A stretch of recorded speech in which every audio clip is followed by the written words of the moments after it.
All right, so I got my little helper and my other little helper. And what we're gonna do is we're gonna start drilling into this concrete exactly where Justin pinpointed the other day.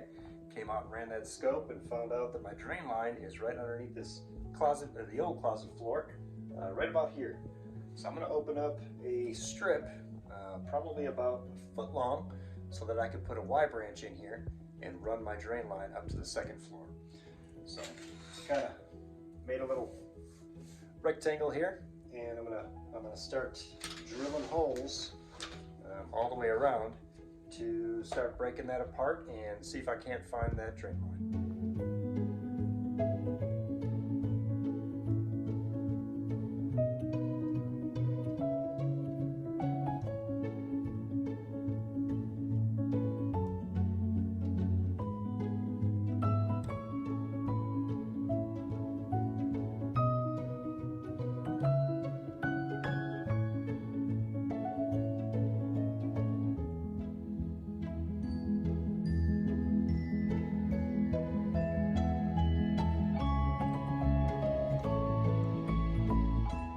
Okay, so that was the most labor-intensive thing I've ever done in a house. Not only did I have to dig through the concrete, but then I had to dig through the mud, dig through the sand, and finally we got to our pipe. I don't know if you can see it in there, but it is, it's down there. And what we gotta do now is go ahead and put this Y branch into there and actually install it onto the pipe with a couple of rubber Ferncos. So I can build that PVC out of the concrete and run it upstairs so we can finally hook up our plumbing to the upstairs. So man, that was an ordeal. If you're wondering why I used a drill and not a saw, it's because this concrete actually has rebar in it. And if you cut it with a saw, you may run the risk of actually cutting one of those rebars, and you don't want to do that. It'll shoot out the side of your house and your whole foundation is junk. So had to take my time, and we got it done, but it's, boy, it took all of 4 hours to get down there. All right, so we got our hole, and it's deep enough and it's long enough to accommodate the Y branch and the 2 Ferncos that I bought. I wanted to show you these. These are the heavy duty Ferncos that you can only find at Lock Supply and actual piping stores. The ones that you find at Home Depot, first of all, don't have this center metal band in them, and they're also not accepted by a plumbing inspector for underground use. So had to go get those special. They're about 50 bucks a piece. Didn't see that coming, but it's what I needed, so that's what I'm using. What I'm going to do is I'm going to cut this pipe back underground here, and then I'm going to start putting this thing all together.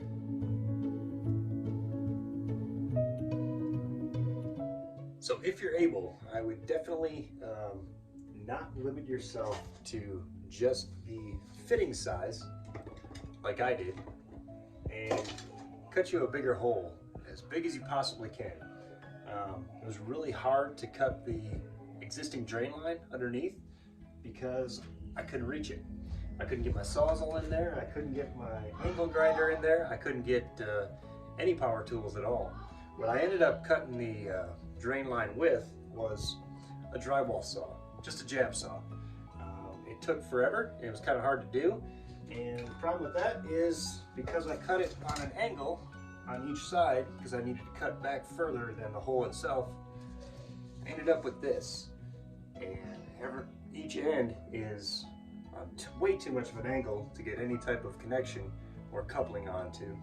So I had to make that flat, and I couldn't figure out how to cut those straight. So luckily I had a palm sander that I was able to just fit in the hole and flush out what I have left here, which is the pipes, and they are perfectly flat on both ends, which is going to work out really good. It took a little bit of extra work, but I got them flat on both ends. I've got about 15.5 inches between the fittings. So in that 15.5 inches, I'll have a coupling on one end, coupling on the other. So right about 15.5 is my pipe. So I'll be able to get it in there about halfway. That about halfway on that side. I'll get my Y branch right in the middle. And I'll end up with a piece that's probably about 4 inches on this side and 4 inches on that side.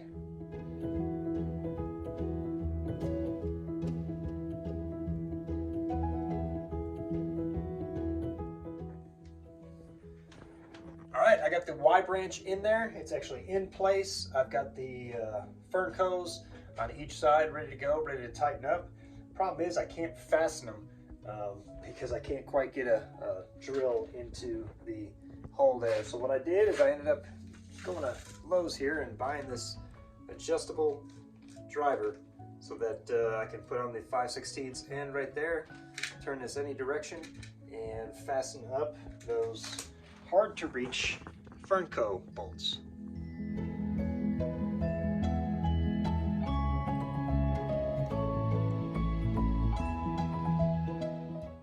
So that worked out pretty well. This is definitely worth 20 bucks to get into some hard to reach places. So now that that is tied in, I'm going to put this Street 45 into that Y branch that I have actually in place right now. And I'm gonna start building this thing out and back to this corner, and finally up the wall to second story bathroom. I'm gonna put a clean out right here with an access door to it. That way, if I ever have any blockage, I can get to it, into it at that point right there. So we're gonna start building that right now.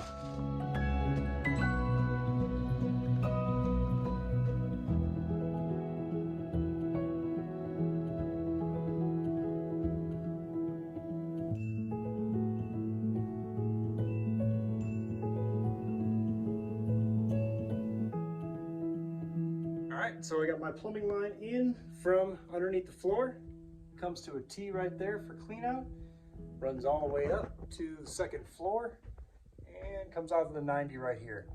So I'm gonna run across here, I'm gonna catch a shower, which is gonna be right underneath here with a P-trap, and then I'm gonna run that 3-inch all the way down the center of my bathroom here to catch what's gonna be a toilet. And while I was working on that stuff downstairs, my lovely daughter cleaned out I had all my tools scattered in this, what will be a bathroom. So she cleaned it all up for me. I'm gonna lay out exactly where the drains need to be for the shower and the sink and the toilet. And that way I can cut my holes up top, stub them through, and tie them in underneath. So back up top, we have a very skinny and long bathroom. So it's kind of a unique space. We've got the door right in the center here. And as we enter, it is 8 feet wide and 3.5 feet deep. So what we're gonna end up doing is having a sink right when you walk in. It'll be against that back wall there. We'll have a toilet around this corner, right where that toilet flange is gonna be. And then we'll have this whole other end is gonna be a walk-in shower, which you can see my drain there on the floor. I've got this all laid out. We're going to run that 3-inch drain first of all, that I run underneath, and now I cut this hole out for access to tie in this sink that's going to run up that wall there. So I'm going to rough in all this plumbing. That 3-inch is going to run all the way through to my toilet, and that'll be the end of it.